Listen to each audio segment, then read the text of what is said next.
Tonight, we descend into the digital underground, where the glow of the screen illuminates a world of shadows and secrets. We're going deep on a name that once struck fear into the circuits of power. Kevin Mitnick. Ah, Mitnick. Yeah, in the mid-1990s, Kevin Mitnick wasn't just a hacker. He was almost the embodiment of the digital outlaw, branded the world's most wanted. Quite the title. It really was. And his story, it's a labyrinth, you know, audacious exploits, and a stark reminder, really, of the vulnerabilities in the systems we all rely on. The data surrounding him is just vast. We have his own accounts, his books. Right, but also the headlines from back then, often pretty sensationalized. Definitely. And government reports, even raw legal transcripts. Yeah. So our objective tonight, our mission, if you will, is clear. Dissect this information. Try to trace the evolution of his intrusions, yeah. Exactly. And understand that ethical tightrope he seemed to walk. And then ultimately examine his unexpected journey into the light, becoming a security consultant. Yeah, it's not just history, is it? Mitnick's saga, it forces us to confront some really fundamental questions about digital trespass, the motivations. And the ethics, that constantly shifting ethical landscape of our connected world. Mm-hmm. So let's start by peeling back the layers. Let's look at the genesis. Forget the most wanted posters for just a moment. Okay. Think about a young man in Los Angeles, not just drawn to computers, but also magic. It's a compelling parallel, isn't it? Like a stage magician, the early Mitnick was fascinated by deception, by the art of making the impossible seem possible. Mm-hmm. He described his first steps into this digital world as driven by an insatiable intellectual curiosity, just wanting to know how things worked. Not necessarily to break them for gain, initially anyway. That's what he maintained, yeah. Not for personal gain back then. And this curiosity, it showed up in some, let's say, unexpected ways.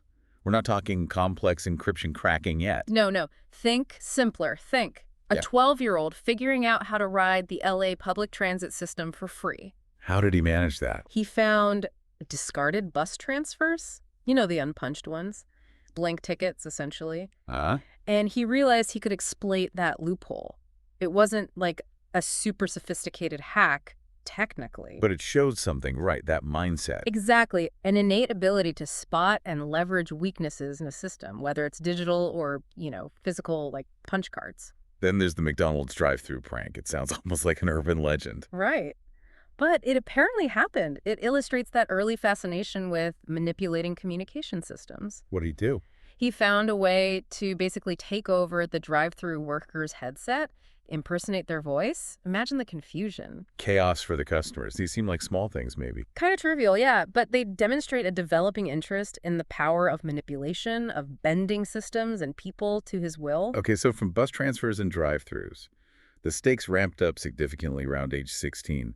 Digital Equipment Corporation, DEC. Oh, yeah. DEC was a titan then, a giant in the computing industry. So breaching their systems, that wasn't trivial. That was a statement. A huge statement. Yeah. DEC was known for its tech, its RSTS operating system, a really sophisticated time-sharing system lots of places used. Right. So for a young hacker wanting to make a name for himself, get recognition in that underground scene, getting into DEC, that was the ultimate challenge, a proof of skill. And the push came from inside his own circle. A dare, almost. Kind of a challenge, yeah.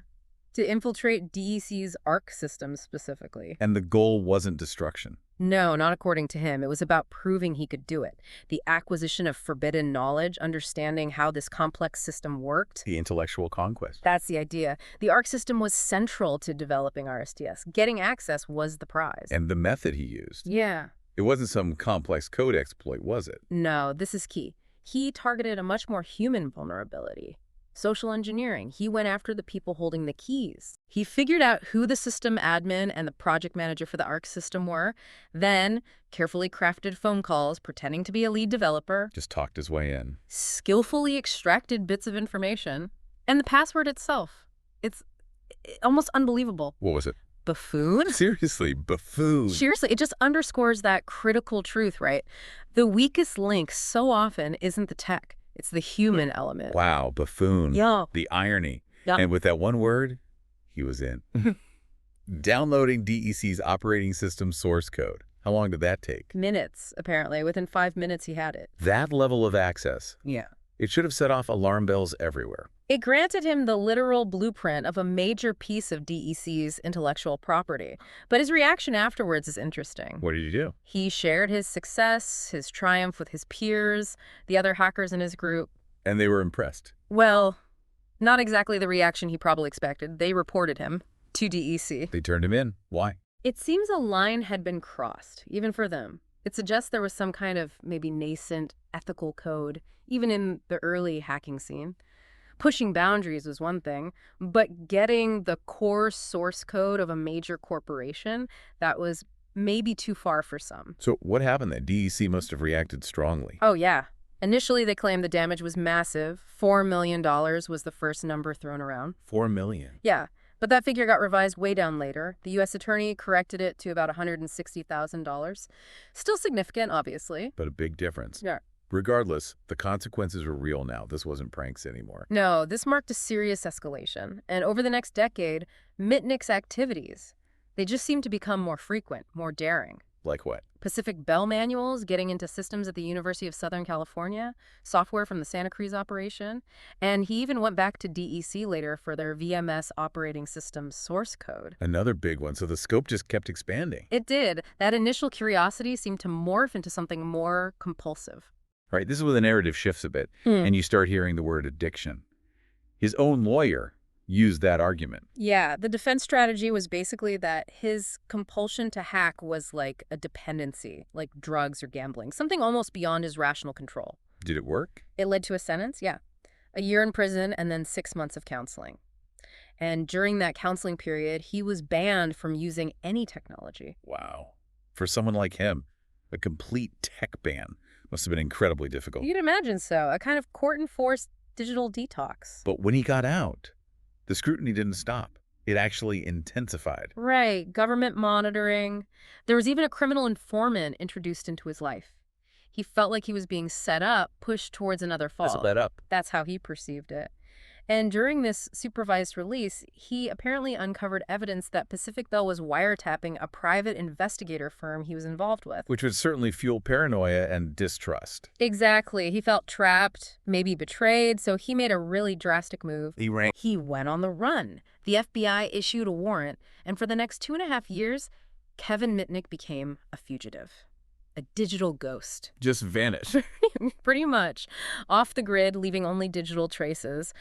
And his hacking didn't stop while he was a fugitive. He compromised numerous networks. How did he operate while underground? Using things like cloned cell phones, basically manipulating devices to mask his identity and location, intercepting communications.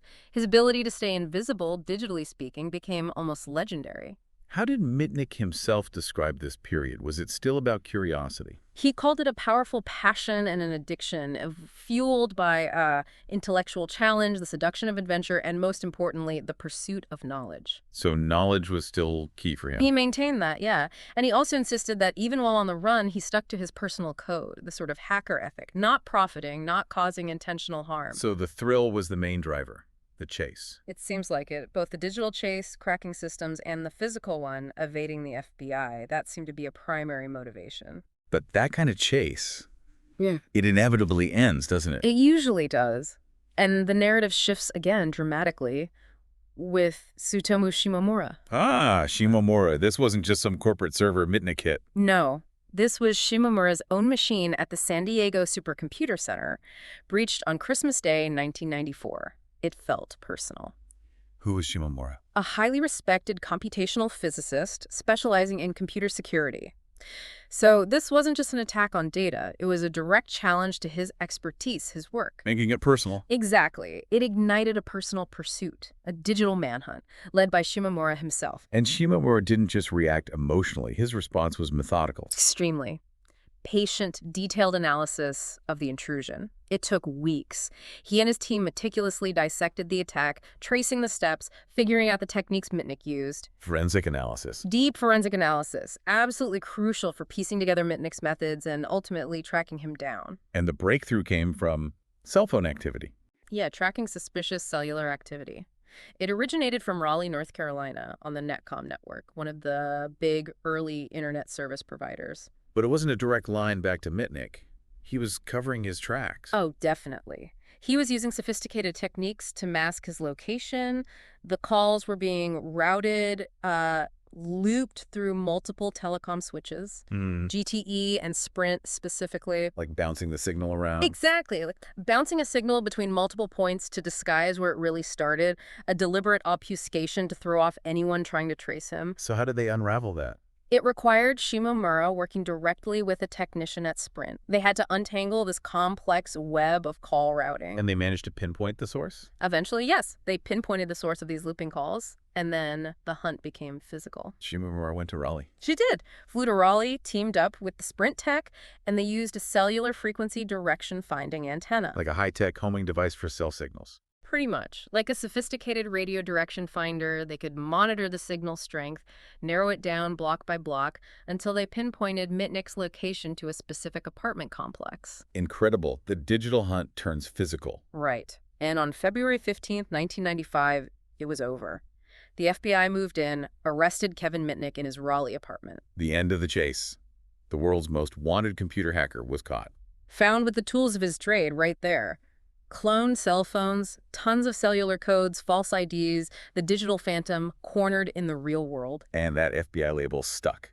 Most wanted computer hacker. It solidified his image, yeah. A major threat in this new digital age. But the capture, that wasn't the end of the story, was it? In some ways, it was just the start of a whole new, very controversial chapter. Absolutely. The decisions made after his arrest ignited a huge debate, detaining him without bail, severely restricting his access to legal counsel and evidence. Why did they do that? What was the justification? The authorities argued his skills were just too dangerous. His potential for causing more disruption, even from jail, was too great. They felt he couldn't be trusted with freedom while awaiting trial. Which led to him being held for a long time before any trial. A very long time, and with significant limits on his ability to even prepare a defense.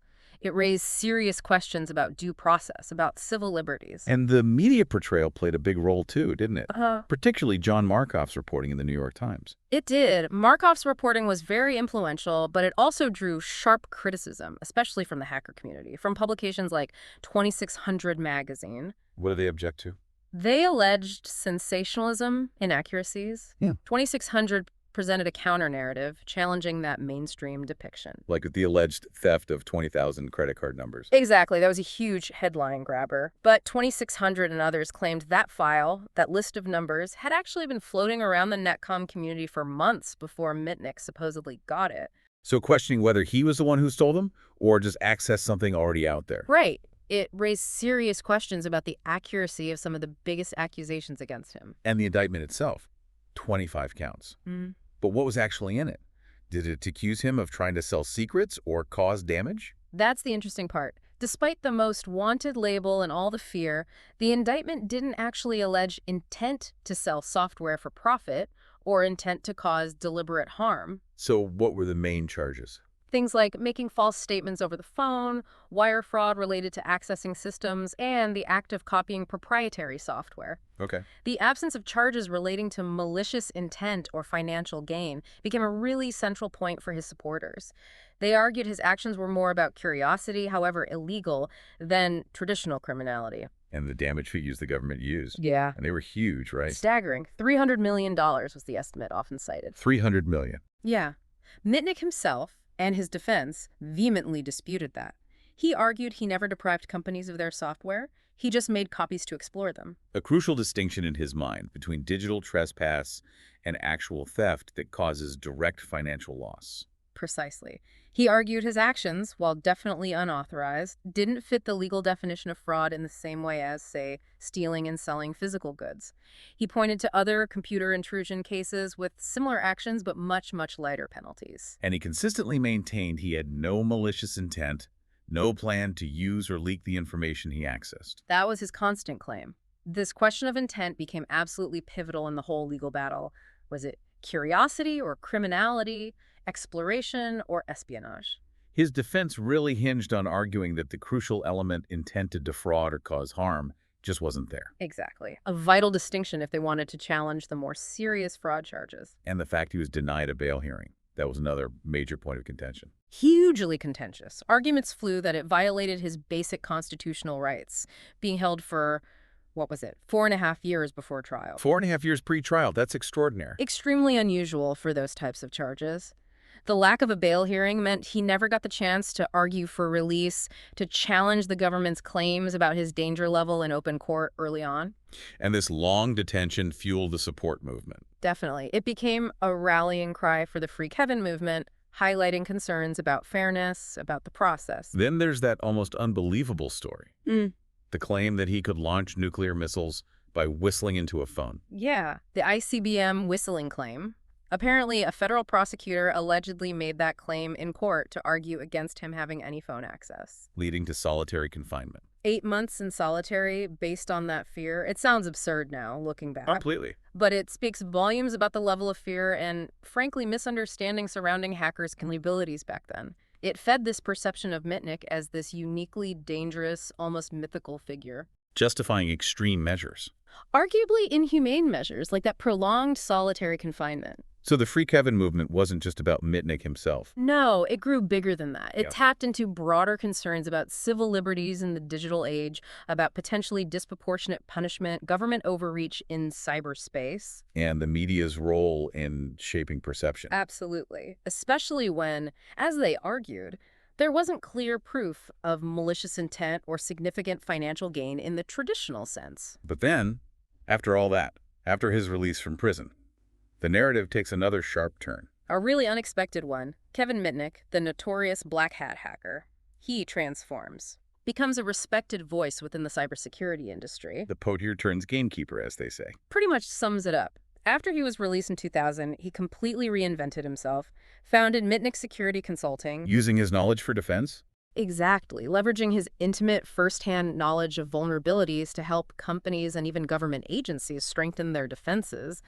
His understanding of the attacker's mindset became his biggest selling point, his greatest asset. So he went from breaking into systems to being hired to break into them. Legally this time. Right, penetration testing. Simulating real-world attacks to find the weaknesses before the actual bad guys could exploit them. And his specialty remained social engineering. That became a core part of his work, yeah. Teaching organizations how easily employees could be manipulated into giving up access or information. Emphasizing that human psychology, that's often the weakest link. Still true today. He also became an author. A prolific one. Wrote bestsellers like Ghost in the Wires, The Art of Deception, The Art of Invisibility, sharing his experiences, his insights. Making his knowledge accessible. Yeah, those books became pretty essential reading in the cybersecurity world, really hammering home the importance of that human element. How clever manipulation can bypass even sophisticated tech defenses. And he even testified before Congress. He did, offering his hard-earned expertise on how to defend against the very kinds of attacks he used to carry out. It's a remarkable turnaround when you think about it.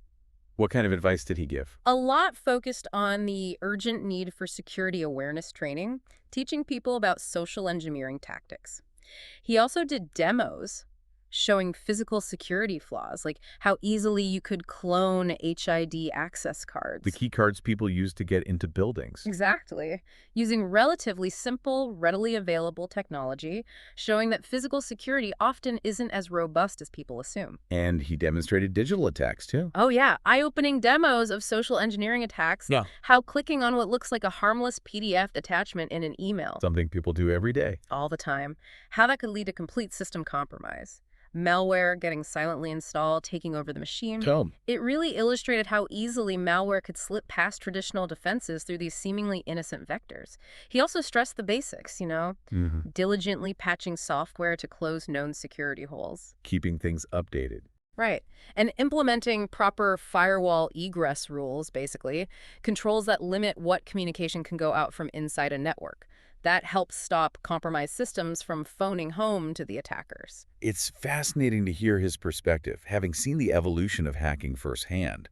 From his early days of, well, intellectual curiosity. Yeah, that's how he framed it. To the landscape we see now, which is often dominated by profit-driven cybercrime, ransomware, nation-state attacks. He saw that whole transformation, his early stuff, driven by the challenge, the knowledge. Then he watched the rise of hacking purely for financial gain, for disruption. A very different world from where he started. So as we wrap up this deep dive, we're left with this really complex, compelling legacy, aren't we? Absolutely. Kevin Mitnick, the digital outlaw who became an unlikely insider.